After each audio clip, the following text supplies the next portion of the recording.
अस्सलाम वालेकुम students, welcome to our YouTube channel एक ही कोचिंग सेंटर। क्लास 10 की जो मैथमेटिक्स है उसका हमारा चैप्टर नंबर चल रहा है, चैप्टर नंबर 19, जिसका नाम है मैट्रिसेस एंड डिटर्मिनेंट। सही है, तो मैट्रिसेस और डिटर्मिनेंट का हम लोग आज की वीडियो में करने जा रहे हैं पार्ट नंबर 13। सही है, तो पार्ट नंबर 13 में हमारे पास एक छोटी सी प्रॉपर्टी है, या आप छोटा सा कह लो कि छोटी सी आपको इक्वेशन दी हुई है जिसको आपने वेरीफाई करना है। सही है, तो आपने वेरीफाई किसको करना है कि a into B plus C equals to A B plus A C. सही है, इसको आपने प्रॉपर्टी को आपने वेरीफाई करना है। सही, जिस तरह से हम लोग पढ़ते थे कि ए बी प्लस सी बराबर होता है ए बी प्लस ए सी, तो उस प्रॉपर्टी को आपने क्या करना है, वेरीफाई करना है। तो उसका पार्ट नंबर 2 भी है, और पार्ट नंबर 2 भी जो है वो एज इट इज है, बस ऑर्डर का फर्क है। जैसे हमारे पास यहाँ पे बी प्लस सी आ रहा है, या जहाँ पे ए बी है तो वहाँ पे बी ए होगा। सही है, तो ऑर्डर से कोई फर्क नहीं पड़ता। अगर तो पहले मैट्रिक्स ए लिखा हुआ है तो आप पहले ए मैट्रिक्स को बी से मल्टीप्लाई करोगे, अगर बी ए लिखा हुआ है तो पहले बी को ए से मल्टीप्लाई करोगे। सही है, तो स्टार्ट करते हैं। हमने प्रॉपर्टी को जो है वो प्रूव करना है। तो हमारे पास ये वाली साइड जो है that is called left hand side, और इस वाली साइड को हम बोल देंगे राइट हैंड साइड। सही, तो left hand side and right hand side, बीच में हम लोग कॉलम बना देते हैं, पार्टीशन कर देते हैं, ताकि लेफ्ट हैंड साइड यहाँ पे आ जाएगी और राइट हैंड साइड यहाँ पे आ जाएगी। लेफ्ट हैंड साइड पे प्रॉपर्टी कौन सी है हमारे पास, a इंटू बी प्लस सी। सही है, और राइट हैंड साइड पे हमारे पास कौन सी प्रॉपर्टी है, राइट हैंड साइड। सही है, राइट हैंड साइड पे प्रॉपर्टी है हमारे पास ए बी प्लस ए सी। सही है, तो अकॉर्डिंग टू बोर्डमास रूल हमें क्या करना पड़ता है, सबसे पहले हम लोग ब्रैकेट सॉल्व करते हैं, देन उसके बाद डिवाइड मल्टीप्लाई एडिशन या सब्ट्रैक्शन करते हैं। तो लेफ्ट हैंड साइड पे सबसे पहले हम लोग क्या करेंगे, मैट्रिक्स बी में मैट्रिक्स सी को ऐड करेंगे, देन उसके बाद मैट्रिक्स ए से मल्टीप्लाई करते हैं। तो आपको ये चीज पता होनी चाहिए कि एडिशन कब होती है। दो मैट्रिक्स सिर्फ एक सूरत में प्लस या माइनस हो सकते हैं, अगर वो मैट्रिक्स उन दोनों मैट्रिक्स के नंबर ऑफ ऑर्डर यानी कि ऑर्डर दोनों का सेम हो, तो दोनों 2/2 के हों, दोनों 3/3 के हों, या दोनों 4/4 के हों, सो वो मैट्रिक्स जो है आपस में ऐड या सब्ट्रैक्ट हो सकते हैं। उसके अलावा मैट्रिक्स ऐड या सब्ट्रैक्ट नहीं हो सकते। तो हम चेक करते हैं मैट्रिक्स बी और सी का ऑर्डर सेम है या नहीं। मैट्रिक्स बी 2/2, सॉरी इसके 2 रोज हैं और 3 कॉलम है, यानी कि 2/3 है, और ये भी क्या है 2/3 का मैट्रिक्स है। इसका मतलब ये दोनों आपस में ऐड हो सकते हैं। सही है, तो हम यहाँ पे क्या करेंगे, सबसे पहले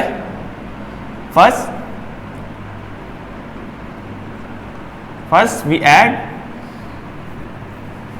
b प्लस सी। तो b में c को ऐड करना है हमने।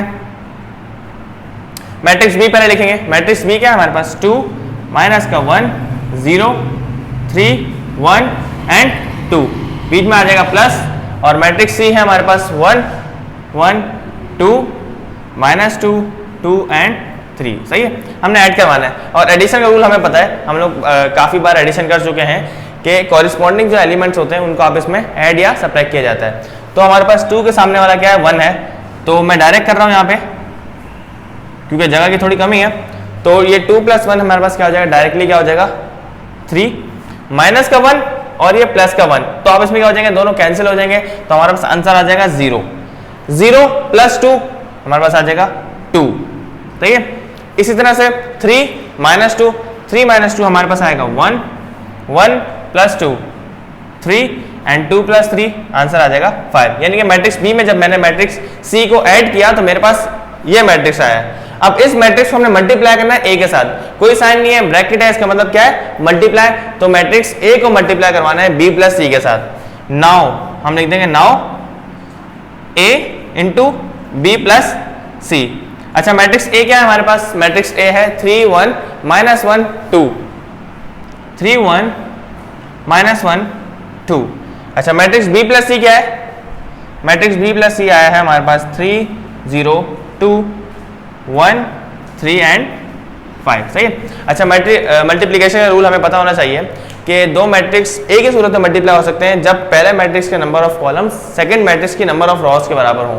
तो अगर मैं फर्स्ट मैट्रिक्स को चेक करूं यहाँ पे, तो मेरे पास यहाँ पे 2 कॉलम्स हैं और यहाँ पे 2 ही रॉज हैं, इसका मतलब ये मैट्रिक्स आपस में मल्टीप्लाई हो सकता है। सही है, तो मल्टीप्लिकेशन का रूल हमें पता है कि पहली रो पहला कॉलम, फिर दूसरी रो पहला कॉलम, फिर पहली रो दूसरा कॉलम, और दूसरी रो दूसरा कॉलम, ये हम लोग ने ये पैटर्न फॉलो करना है। सही है, सबसे पहले मैट्रिक्स 3 मल्टीप्लाई होगा इस 3 के साथ, तो मेरे पास क्या आ जाएगा 3 × 3 9, फिर ये 1 मल्टीप्लाई होगा जाके 1 के साथ, तो 1 1 = 1 और बीच में साइन आएगा प्लस का। सही है, इसी तरह से ये माइनस का 1 है, माइनस का 1 जब मल्टीप्लाई होगा 3 के साथ तो हमारे पास आ जाएगा माइनस का 3, और ये 2 जब मल्टीप्लाई होगा 1 के साथ तो 2 1 जा 2, और ये प्लस का 2 आ जाएगा। सही है।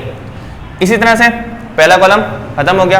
अब पहली रो का दूसरे कॉलम से करना है। तो 3 जब मल्टीप्लाई होगा 0 के साथ तो 0 आ जाएगा, और ये 1 मल्टीप्लाई होगा 3 के साथ तो 1 3 जा 3 आ जाएगा। सही है।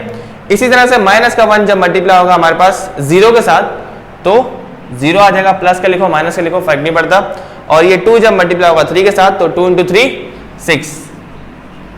अच्छा, अब 3 मल्टीप्लाई होगा लास्ट वाले कॉलम के साथ, तो 3 जब मल्टीप्लाई होगा 2 के साथ तो 3 2 जा 6, और 1 जब मल्टीप्लाई होगा 5 के साथ तो 1 × 5 5। माइनस 1 मल्टीप्लाई होगा 2 के साथ तो माइनस का 2, बीच में प्लस आ जाएगा, और 2 मल्टीप्लाई होगा 5 के साथ तो 2 5 जा 10। अब बस इनको हमने सिंप्लीफाई करवाना है और इसका डायरेक्टली आंसर लिखना है। सही है। 9 + 1 हमारे पास हो जाएगा 10, 0 + 3 3, 6 + 5 11, -3 + 2 बड़ी वैल्यू के साथ माइनस का साइन है तो माइनस का 1 बचेगा, 0 + 6 6, एंड -2 प्लस का 10 बड़ी वैल्यू के साथ प्लस है तो प्लस आएगा, 10 - 2 8। तो हमारे पास लेफ्ट हैंड साइड का जो आंसर आया वो आया है ये वाला मैट्रिक्स। सही है। तो राइट हैंड साइड का भी ये आंसर आना चाहिए, तो हम लिखेंगे कि हैंस प्रूव। सही है।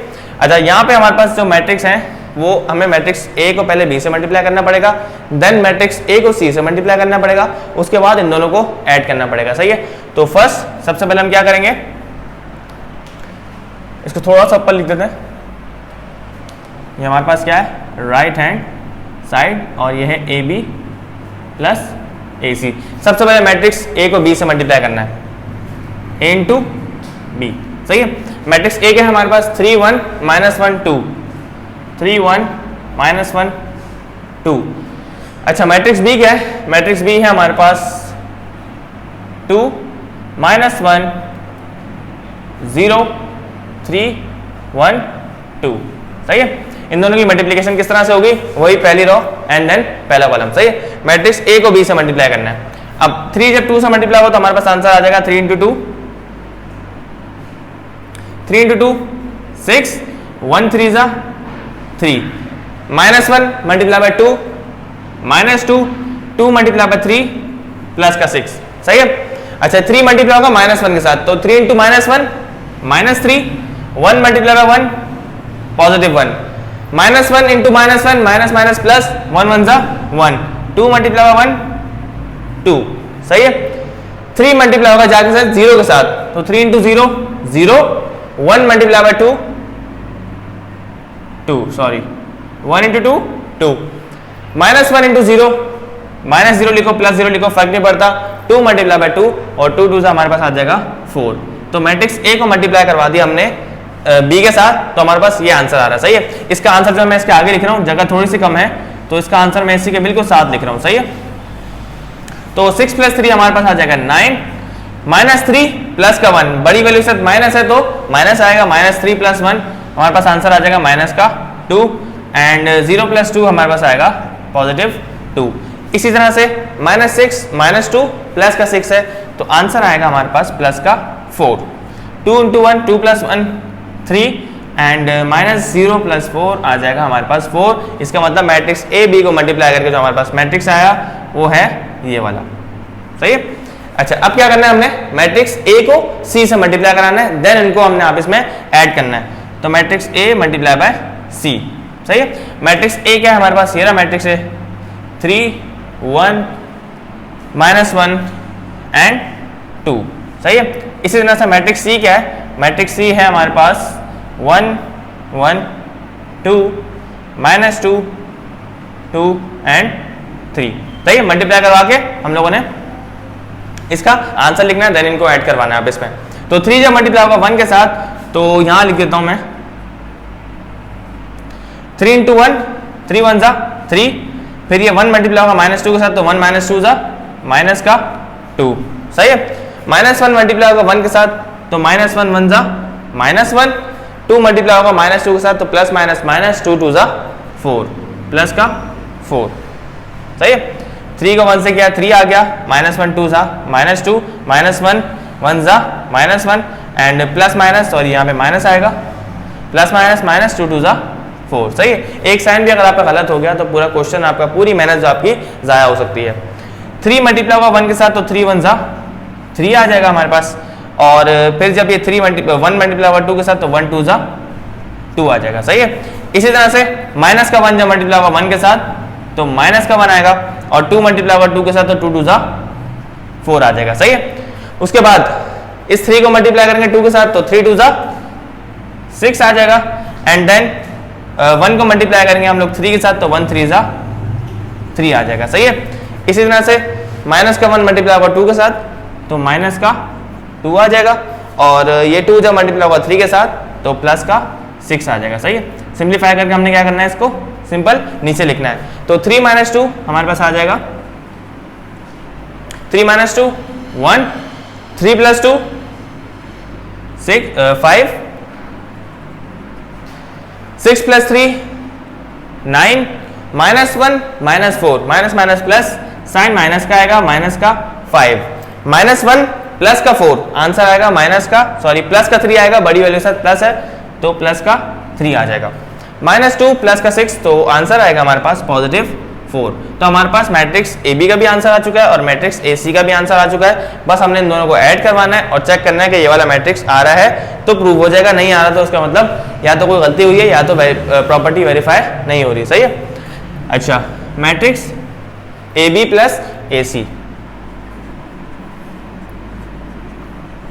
अच्छा मैट्रिक्स ए बी क्या है हमारे पास, मैट्रिक्स ए बी है हमारे पास, इसका आंसर क्या है, इसका आंसर ये रहा 9 -2 2 4 3 एंड 4। सही है, प्लस मैट्रिक्स ए सी क्या है हमारे पास, मैट्रिक्स ए सी का आंसर आया है ये रहा 1 5 9 1 5 9 -4 3 4 -5 3 एंड 4। अच्छा हमने डायरेक्ट इसको क्या करना है, डायरेक्ट इनको ऐड करवाना है ताकि हमारे पास जगह जितनी है उसमें इसका आंसर आ जाए। तो 9 + 1 आ जाएगा हमारे पास 10, -2 प्लस का 5 प्लस का 3 2 + 9 9 + 2 11 4 माइनस का 5 प्लस माइनस माइनस 4 में से 5 माइनस करेंगे तो आंसर आएगा माइनस का 1 3 + 3 6 और 4 + 4 8। तो ये हमारे पास आंसर आ चुका है ए बी प्लस ए सी का। तो अगर हम चेक करें तो बिल्कुल सेम है हमारे पास, तो हम यहां लिख सकते हैं कि hence proved left hand side is equals to right hand side. सही है, अच्छा ये पार्ट नंबर 13 था, इसका एक और क्वेश्चन भी है, उस क्वेश्चन में क्या करना है आपने कि सिर्फ इसका ऑर्डर चेंज करना है, बाकी बिल्कुल प्रॉपर्टी एज इट इज है, तो वो आपके लिए होमवर्क है। तो चलते हैं नेक्स्ट सवाल की तरफ।